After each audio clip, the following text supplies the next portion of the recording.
Hey guys, Erik Shellenberger here with the Restaurant and Bar Marketing Podcast from Los Angeles.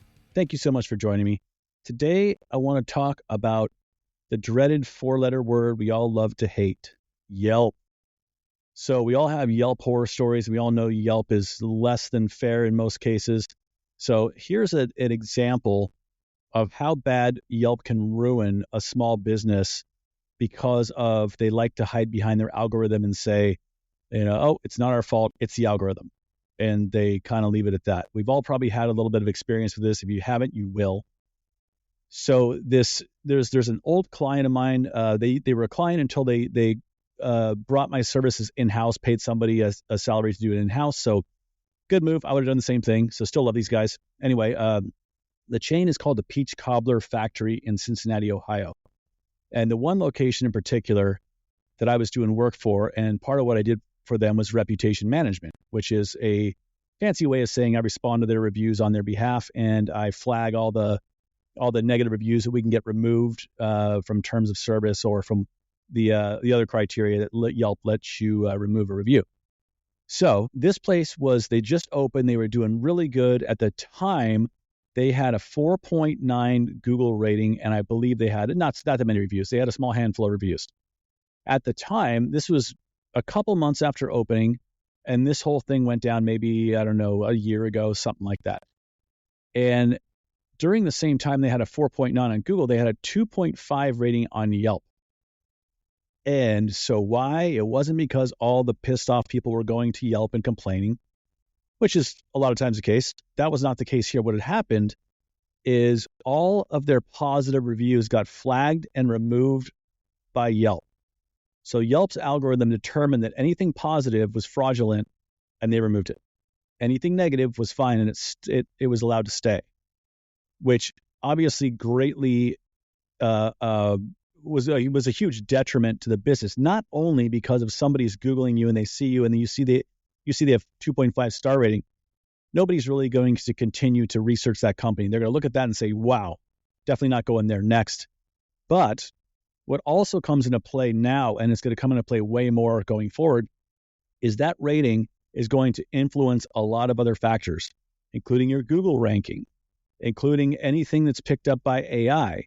So all these other ancillary computers are seeing that, and they're not recommending you to people based on that rating.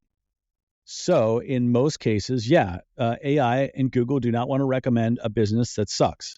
In this case, that wasn't the deal at all. So I had looked at the flagged reviews versus the live reviews, and the flagged reviews at the time, I want to say there was 30 something flagged 5-star reviews, and I think one of those was a 4-star, something like that.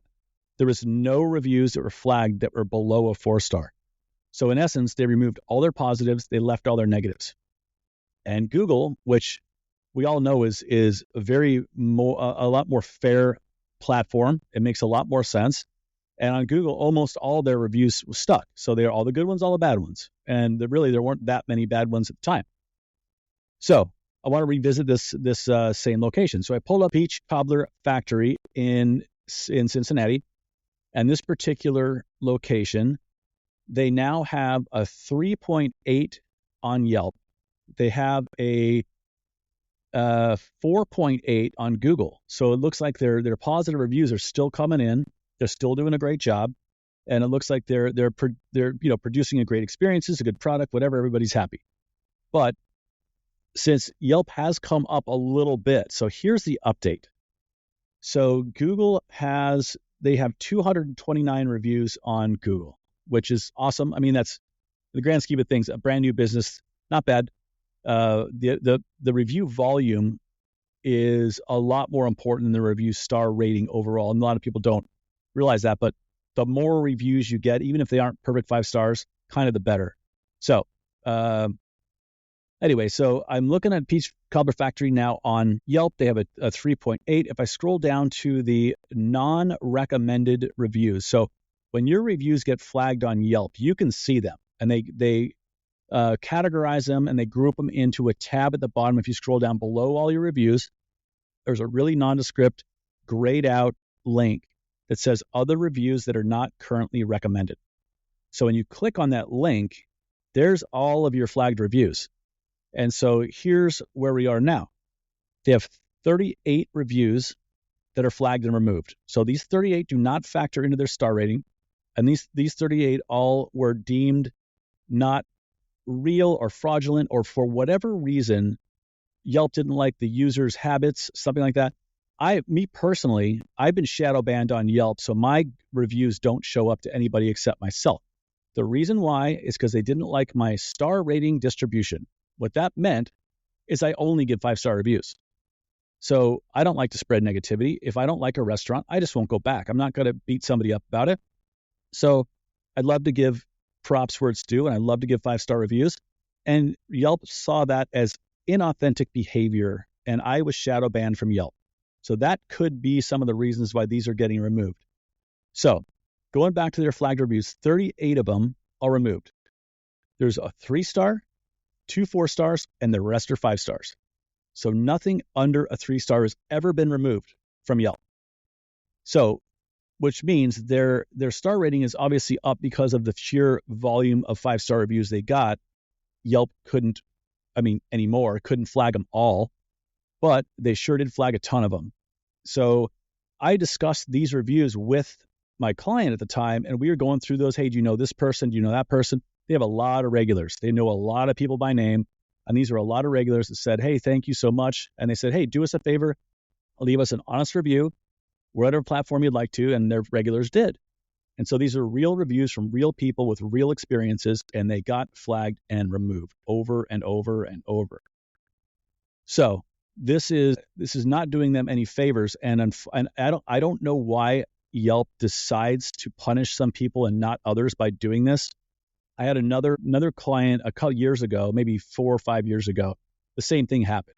It happened to where I wrote about it in one of my books. I'm going off of memory here, but I want to say it was hundreds of flagged 5-star reviews. And they left a lot of the negatives just like this. It was so blatant to the fact that we got them on the evening news. And the news actually did a story on them and came in, and we were able to go over the numbers and able to go over the facts and what Yelp was doing. And it's good that it got some news exposure, but nothing really changes. Nothing really makes Yelp sit back and say, hang on, we got to assess this damage we're doing to small businesses that's totally undeserved. So I don't think that really anything came of that, but I think that the point, and I guess the attempt was to let the public know the Yelp is not necessarily accurate. Their overall star ratings are not correct in a whole bunch of instances. And it's really easy for Yelp to misread or categorize somebody from an awesome restaurant to a mediocre one to a terribly awful one, just based on the flawed algorithm. And their algorithm has been awful for years, in my opinion, and it's gotten nothing but worse. So there's really no way to combat this other than we can all tell the public to stop using Yelp and to stop taking its word for the terrible ratings, because they're just not true. So the more people that use Google, the more times the more review volume we get on Google, in my opinion, the better. Again, this is just me talking, and I'm not backing this up with anything scientific, but these AI computers are very much looking at reviews, like I mentioned. They're looking at a lot of the Google reviews. They're looking at a lot of the keywords that people are putting into their reviews. Now, this was in my 4th book, but so keywords that our customers use in reviews to rate us are definitely word clouded, meaning they're measured by Google. They're measured by AI computers. So people know if they mention a certain dish, like, oh, this place has the best prime rib I've ever had. They use positive words like best or really good or something like that, and then they use a dish like prime rib. Chances are you're going to come up in a best prime rib in whatever city search. That's how they're doing this. They're pulling those words from reviews among a million other factors. That's just one of them. So yes, we want our customers to use wording like that. We want them to use specific wording, like maybe they love the dish, maybe they love the server, maybe they love something particular about it. But you'll hear some talk about people saying, or especially marketing companies are saying, we need to use keywords in responses. which I looked into this, I dug into it a lot. I'm not seeing any evidence that that's true. So when we respond to reviews, and please respond to all of your reviews, I'll get into that in a second. The keywords we use in responses is not only not measured by Google, it doesn't factor into any of this AI information, but it sounds robotic and it sounds promotional, it sounds cheesy. So when you're saying, thank you for joining us, we're glad we were the best prime rib in the city, and we're glad that we were the best restaurant in X city, and it just, if you say it over and you say it like that, it sounds phony. So the last thing we want to do is come off sounding like a robot, sounding programmed, sounding disingenuous.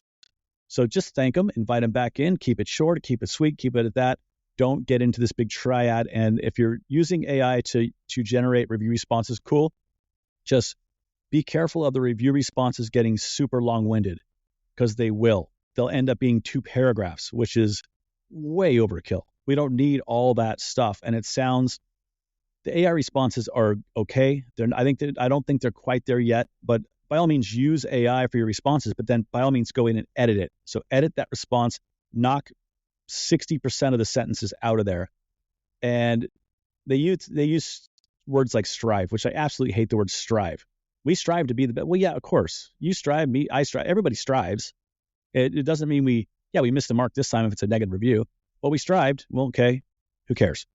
So useless buzzwords like that, I can't stand them. So strip all that crap out of there. Make it sound authentic. Make it sound like you and I talk. And it's going to be a lot better, not only for computers picking that up, but for humans reading it. They're going to know that this is a genuine review. We really do care, a genuine response, rather. We really do care about these. We thank you. We're very grateful that you left the positive review, and please come and see us again. So that's really what we want to get across. And not only are we talking to the author of the review, but really we're talking to the public that's reading that review. Because who's the guy reading that review? It's the guy who's about to, or person who's about to make a dining decision right then. So they're looking for a restaurants near me search, for lack of a better word. And now they're looking through the options, and now that they look at some pictures, they look at some reviews, they take some positives, take some negatives, and oh wow, look at this. These guys respond to every one of them. Not just putting out fires with the negatives, not just using a copy paste thing like, sorry, there's a problem, please email me at this email address, and bang, done. Those are awful. And when they use them and every negative response has the same copy and pasted response, it's worse than not even responding. Because now we know that you really don't care. You don't care to take the 2 minutes out of your day to write a genuine response to that and address his problem, this unique problem independently. So anyway, that's a little bit on reviews, and please do respond to all of your reviews, especially so we're talking Google, Yelp, TripAdvisor, Facebook reviews really aren't a thing anymore. And now all of the reservation platforms are starting to have reviews. OpenTable has them, Waitlist has them, and a lot of the delivery sites like Uber Eats, Postmates, DoorDash, they have them. So by all means, respond to those people, invite them back in. If you want to give them a discount for their second visit, great. If you want to keep it some sort of planned out discount, hey, 10% on your next visit in, cool. Other people are going to read that, and other people are not necessarily going to abuse that. So don't be scared about giving somebody a discount publicly or saying, hey, next time you come in, your next appetizer's on us. Sorry about that for screwing up your appetizer, whatever it is. Don't be afraid to say that publicly. I've seen one instance in a decade where somebody abused that, and someone just left them a bad review just so they could get a free app. Nobody's really that petty.